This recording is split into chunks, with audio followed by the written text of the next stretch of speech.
Abra sua Bíblia em Gênesis 2, 24. Gênesis 2, 24. Diz assim a palavra do Senhor: Por isso deixa o homem pai e mãe e se une à sua mulher, tornando-se os dois uma só carne. Aqui nós temos o registro de nascimento da família, do casal, do lar. Esse versículo é palavra de Deus, falada antes do pecado entrar. O pecado entra no capítulo 3, estamos no capítulo 2 de Gênesis. É a orientação, é a base, é o ideal de Deus para a família. E nós temos que lutar, nós temos que buscar viver o máximo possível esse ideal para a glória de Deus e para a nossa felicidade. Mas primeiro para a glória de Deus. Então, vamos pegar esse versículo e perceber melhor cada ponto, porque eu acho que vai nos ajudar a entender como é que Deus criou, o que Deus pensa a respeito de um lar, de uma família. Não é o que você pensa, eu, sua cultura, minha cultura, não. O que Deus pensa. Então, vamos lá. Gênesis 2, 24, começa o texto dizendo assim: Por isso deixar o antigo lar. É interessante porque, biblicamente, um novo lar começa com o deixar o antigo lar.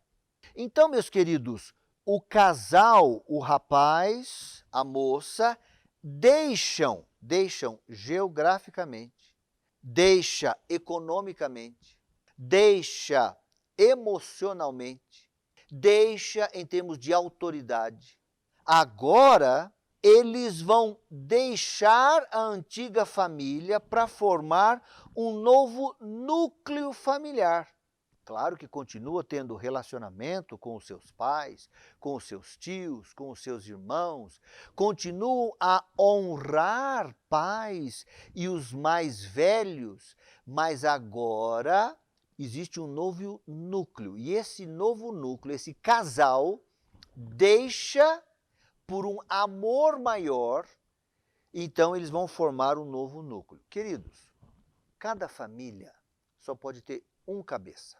E esse cabeça, biblicamente falando, não é o pai, não é o tio, é o marido. Se ele for maduro, se ele for sábio, ele vai ouvir os conselhos dos mais velhos. Mas ele não requer, biblicamente, ele não tem mais que ser submisso como quando era filho na casa dos pais.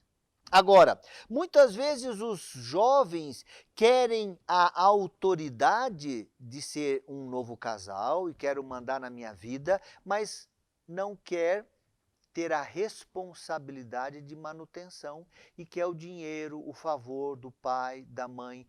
Eu só quero lembrar que quem paga manda. Então, muitas vezes, eu quero que meu pai e meu tio paguem, mas não quero ter interferência. Não tem jeito. Um vem junto com o outro. Então, jovem, você quer casar, é importante você entender que eu tenho que ter condições de deixar e começar uma vida simples. Não precisa começar com tudo. Não, eu vou começar e tenho que ter uma casa montada como era a casa da onde minha esposa saiu. Não, começa junto lá de baixo e vai construindo. Mas deixa. Por isso, deixa, diz Gênesis 2, 24. Em segundo lugar, diz o texto bíblico, por isso deixa o homem pai e mãe e se une. Esse verbo unir tem a ideia do compromisso. É a ideia de uma aliança, de colar o casal.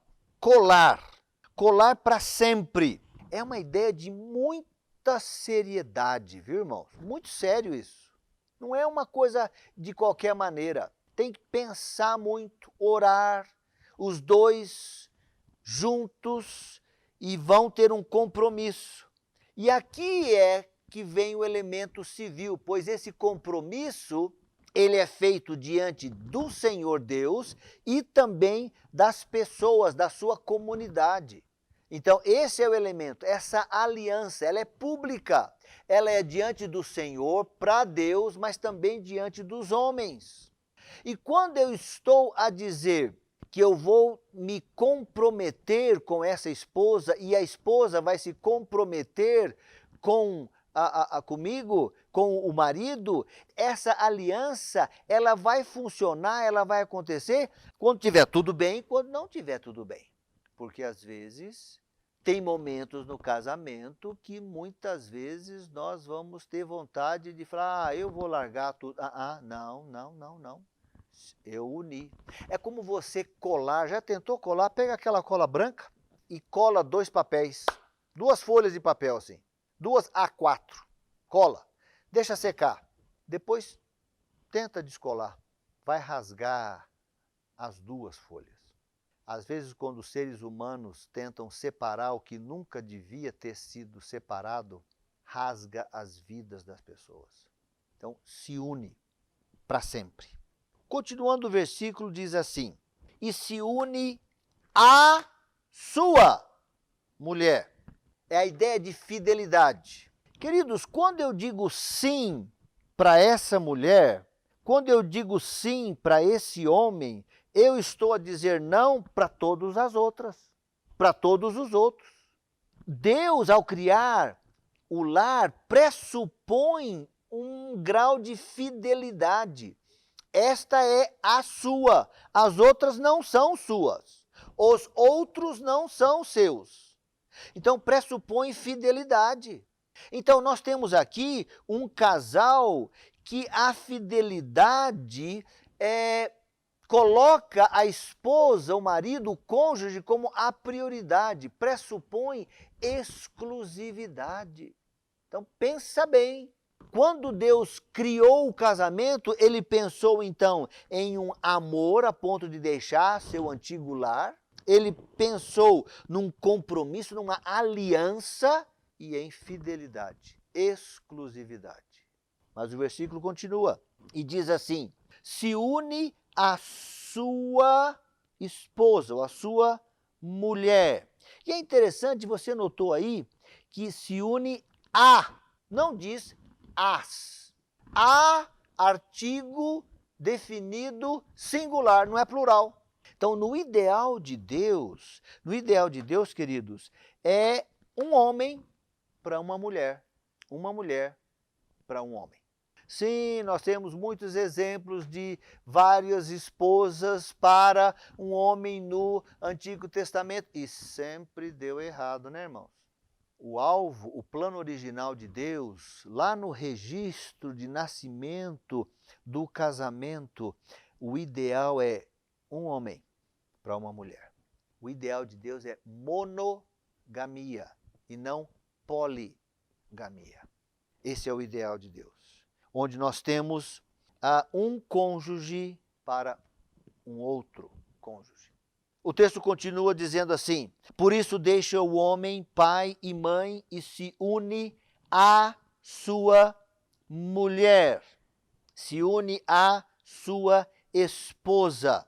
É interessante que o texto não diz assim, e se une ao seu parceiro. Não é parceiro. É homem e mulher. O ideal de Deus é um relacionamento heterossexual, não é homossexual. É um relacionamento de pessoas de diferentes sexos e não do mesmo sexo. Esse é o ideal de Deus. Nenhum outro relacionamento do mesmo sexo cabe na criação de Deus para o casamento. E aí termina esse texto dizendo assim, por isso deixa o homem pai e mãe e se une à sua mulher, tornando-se os dois uma só carne. A formação do casal, e lá em Mateus, desculpe, antes de falar, em Mateus, Jesus fala assim, e os dois se tornam uma só carne. Jesus reforça ainda a ideia. A partir do momento que você casa, você tem um só endereço, uma só casa, um só quarto, uma só cama. Você vai ter só um rumo de direção, um plano. Vocês agora passam a ter uma só bolsa. Irmãos, é uma só bolsa também. Não, não é eu tenho meu dinheiro, você tem. Não, um só. Porque é uma só, um só. Uma só carne. Essa expressão quer dizer, em primeiro lugar, um só físico. Eu tenho agora uma vida nua, transparente, nada a esconder, tanto fisicamente quanto em todas as outras áreas. A minha vida é totalmente transparente para minha esposa e da minha esposa totalmente transparente para mim. Não é só fisicamente, mas em todos os aspectos. Aí você pode pensar, pastor, se eu falar tudo para minha esposa, ela me coloca na garrafa. Não, querido. Nós temos que desenvolver uma confiança, não é uma competição. Casamento, quando foi criado, não é o marido que compete com a esposa e um quer tirar o máximo do outro. Não, não é isso. Vocês são uma equipe. E um vai ajudar o outro a remar, a passar por esse mundo, por esse mar terrível que está à nossa frente. Então, os dois precisam se ajudar e não os dois explorar um ao outro.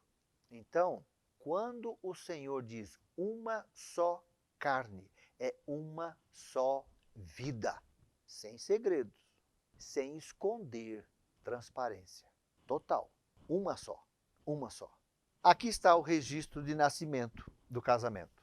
Deixa, por amor, se une, compromisso, aliança, a sua esposa, fidelidade, exclusividade, a sua singularidade, só uma, só um, esposa, um relacionamento heterossexual, macho com fêmea, fêmea com macho, e os dois se tornam uma só carne, uma intimidade total. Se você quer continuar com as suas coisas, com a sua maneira de ser, com a sua maneira de se comportar, repito, não tem problema, só não casa. Porque ao casar, você está dizendo, eu estou a abrir mão, ao deixar de lado a vida sozinha, solteira, da minha maneira, para compor com uma outra pessoa uma nova vida da nossa maneira. Acabou meu, minha, eu, agora é nosso, nós. Então, para onde é que nós vamos? Qual será a nossa maneira de fazer as coisas? Qual é a maneira da nossa família reagir? É nossa cama, nosso quarto, nosso dinheiro. É interessante que às vezes nós temos conflitos porque muitas vezes o marido quer ter a nossa cama, mas não quer ter o nosso dinheiro. Quer ter a intimidade da esposa numa área e quer que a esposa e ele sejam totalmente nus numa área, mas na outra não. Na outra eu escondo, na outra eu retenho parte. Nessa outra área eu quero totalmente íntimo, mas aqui não. Não, querido. É intimidade geral, total, que temos que construir uns para com os outros. Se eu pudesse colocar numa frase o que é então o casamento, resumindo, eu diria que é assim. No ideal bíblico, casamento é o compromisso assumido entre os cônjuges diante de Deus e dos homens de deixar a antiga família numa união leal, afetiva, onde tem afeto, monogâmica, fiel, heterossexual, de intimidade total e permanente. Então, colocando todos esses, essa seria a sentença, essa seria a frase do registro de nascimento ideal de uma família, de um casal. É isso que Deus pensava para nós. Agora eu imagino que você, ao olhar para esse versículo de Gênesis 2:24, você vai dizer assim, epa, não consigo. Ah, pastor, não consigo. Está muito difícil. Tem uns 2 ou 3 aqui que eu não vou conseguir. Não vai mesmo. Não vai. E eu acho que é isso que a palavra de Deus nos faz. Ela mostra um padrão alto, não é um padrão humano, não é um padrão cultural, não é o jeito que os brancos pensam, os negros pensam, ou essa ou a outra cultura. Não! É a maneira como Deus pensa. Um padrão altíssimo, perfeito, que diante dele todos nós falamos: Senhor, tenha misericórdia, não consigo. E aí, qual é o primeiro passo? Vá correndo à cruz de Jesus. Vá ao Senhor Jesus e fala assim: tenha piedade, tenha misericórdia de mim. Eu não consigo viver isso. Me ajude. E tudo começa quando o Senhor Jesus vem na sua vida, transforma você para depois transformar o seu lar, a sua família. Então, meu querido, repito, são tantas diferenças que eu preciso de Jesus. O padrão de Deus é tão alto que eu preciso de Jesus. Este foi e é o plano de Deus para o casal. Estes 6 itens aqui, todos os 6. É um padrão que nós temos muita dificuldade de alcançar. É um padrão que nós olhamos para a nossa realidade e falamos assim: tenho errado. E estamos longe dele. Pois bem, o nosso esforço é para lutarmos e chegarmos o mais próximo do padrão ideal de Deus. Para a honra de Deus, para a glória de Deus e para a sua e a minha, a nossa felicidade. Quanto mais vivermos isso aqui, mais você, sua esposa, seus filhos serão felizes. Perguntas para reflexão e aplicação. Olha o que a palavra de Deus diz aqui. O que o estudo baseado nesse versículo da palavra de Deus nos diz. Primeira pergunta. Cite uma área das 6 que nós colocamos aqui que você tem maior dificuldade de vivenciar, de viver. Eu sei que as perguntas estão começando a ficar meio pessoais e nós vamos ter que talvez nos abrir, nos expor, não vamos mostrar que não somos tão perfeitos assim, mas se não permitirmos que Deus mude a nós, por que nós estamos fazendo aqui, não é?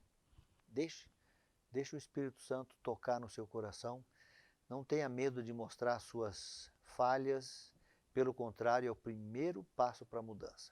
Então, partilhe uma área que você tem dificuldade em uma destas 6. Segunda pergunta. O que você pode fazer para mudar essa área?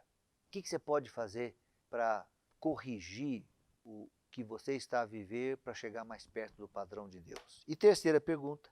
Como seu cônjuge pode te ajudar a mudar? Como é que a sua esposa, como é que o seu marido pode te ajudar para vocês dois chegarem mais próximos do plano ideal de Deus? Então, esse é o plano de Deus. Por isso, deixa o homem pai e mãe e se une à sua mulher, tornando-se os dois uma só carne.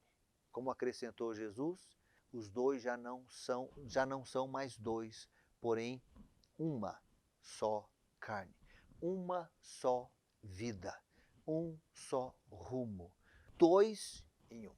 Esse é o plano de Deus para o casal. Que Deus te abençoe.